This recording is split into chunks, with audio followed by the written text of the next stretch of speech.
Et avec notre invité, nous allons aller en Belgique où plusieurs milliers de Français handicapés sont hébergés dans ce pays parce qu'ils ne trouvent pas de place en France.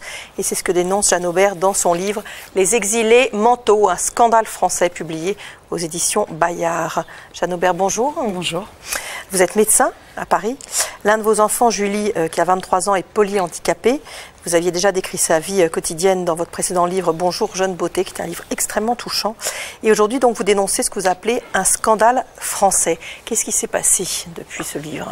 Alors, depuis celui que nous avions écrit à deux avec mon mari, donc c'était un livre père-mère à quatre mains, Julie a quitté un peu brutalement un établissement pour un problème de fonctionnement majeur, dirons-nous, et nous sommes depuis plus de 2 ans maintenant à la recherche d'une autre structure pour Julie. Elle était depuis l'âge de ses 6 ans dans un établissement ? Alors, depuis l'âge des 6 ans, elle avait été en IME, un externat, puis en internat à partir de 14 ans en Belgique, à Lille, donc à 250 km de chez nous. Et puis, elle avait réintégré un établissement en Île-de-France, mais la prise en charge s'est interrompue au bout de 18 mois. Alors, vous avez ensuite pris contact avec la Belgique, cherché, puisque tous les établissements vous la refusaient en France ? Oui, c'est-à-dire que globalement, 3/4 des établissements nous répondent qu'il n'y a pas de place ou quelques établissements nous répondent qu'elle n'a pas le profil adéquat pour rentrer dans l'établissement en question. Mais l'essentiel des refus, c'est un problème de place. Mais qu'est-ce qui a fait que vous vous êtes adressé à la Belgique et quel a été votre état d'esprit quand vous vous êtes dit voilà, il va falloir que j'aille en Belgique parce qu'il n'y a pas de place pour ma fille en France ? Alors, comment on le sait, tout le monde sait qu'il y a finalement un certain nombre de Français avec handicap mental en particulier. On en parle beaucoup pour l'autisme, on en parle peu en général pour le polyhandicap. Oui, mais dès qu'il y a un problème de trouble de la relation ou trouble du comportement, moi je préfère trouble de la relation, c'est compliqué pour un certain nombre d'établissements français. Donc dès que le résident futur ne correspond pas au profil attendu, il y a des difficultés pour trouver une place en France. Et s'il y avait suffisamment de place, ils seraient bien pris quelque part, ces résidents. Aujourd'hui, ils ne sont pas pris parce qu'il n'y a pas de place et que les directions vont choisir des profils homogènes de résidents. Et quel a été l'accueil que vous avez reçu en Belgique ? Alors, l'accueil a été satisfaisant, si ce n'est que j'y suis allée pour voir et sans aucune conviction. J'ai, à titre personnel, et je le redis, honte d'un pays qui m'oblige à me séparer de ma fille de cette manière-là, qui préfère financer à l'étranger. Parce que c'est pris en charge par la France, le fait d'être en Belgique. Tout à fait. Alors, selon le type d'établissement, c'est pris en charge soit par la sécurité sociale, soit par les conseils généraux, soit les deux. Et en ce qui concerne mon département, on a eu un refus de prise en charge pour la Belgique sur un établissement qui est une société commerciale, puisqu'il en existe maintenant en Belgique. Mais notre département n'a rien à nous proposer et refuse une prise en charge qui aurait pu alléger notre famille. Mais il y a une convention qui explique ça, qui est un accord en fait entre la France qui n'a pas assez de place et la Belgique ? Oui, il y a eu un accord de financement qui a été fait il y a une vingtaine d'années de manière à éviter l'avance de frais par un certain nombre de familles. Donc c'était pour soulager les familles et ne pas leur imposer une charge financière. Mais finalement, ça a été à la porte ouverte à une augmentation puisque en 2004, on pense qu'il y avait environ 3500 personnes prises en charge en Belgique. Aujourd'hui, c'est probablement 6 000, 7 000, certains 18 000. Et pas seulement, comme c'était le cas au début, il y a une quarantaine d'années que ça a commencé, pas seulement des gens qui sont des départements limitrophes de la Belgique. Pas du tout, ça concerne tous les départements. Ce qui est important de dire, c'est qu'en France, il y a aussi de l'exil intraterritorial. Vous connaissez tous l'histoire d'Églantine Émeillé. Est-il logique qu'on ait besoin de faire 800 km pour faire prendre en charge son enfant ? Et donc, on vit différents types d'exil, car il est extrêmement difficile de trouver une place à proximité des familles, ce qui est quand même extrêmement violent. Pour ceux qui sont en Belgique, c'est des retours toutes les 4 à 6 semaines.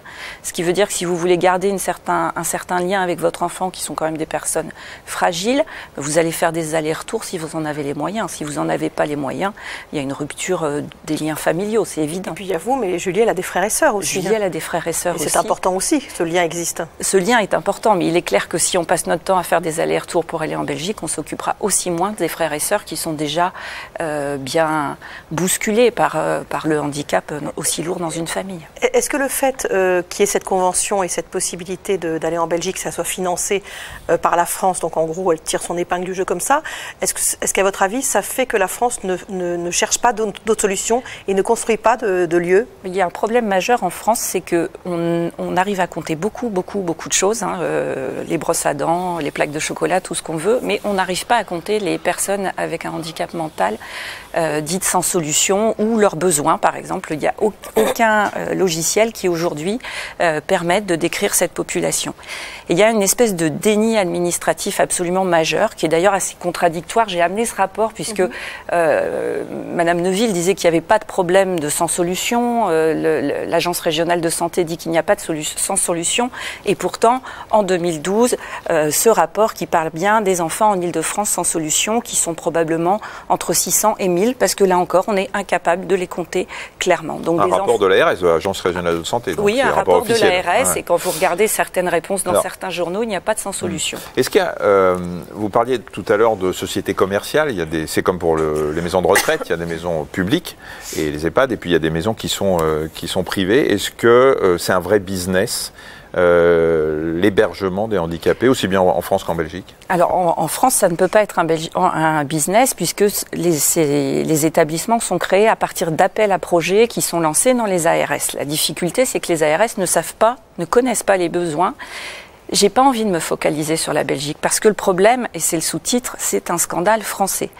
Vous avez une hétérogénéité dans le territoire qui va en nombre de places pour 1000 habitants chez les adultes, par exemple, de 1,9 à 9. Donc, est-ce qu'il y a des territoires où il y a beaucoup plus de personnes déficientes intellectuelles ou avec des handicaps lourds, ou est-ce qu'il y a des territoires où on ne s'en occupe pas? Est-ce que le privé serait une solution en France?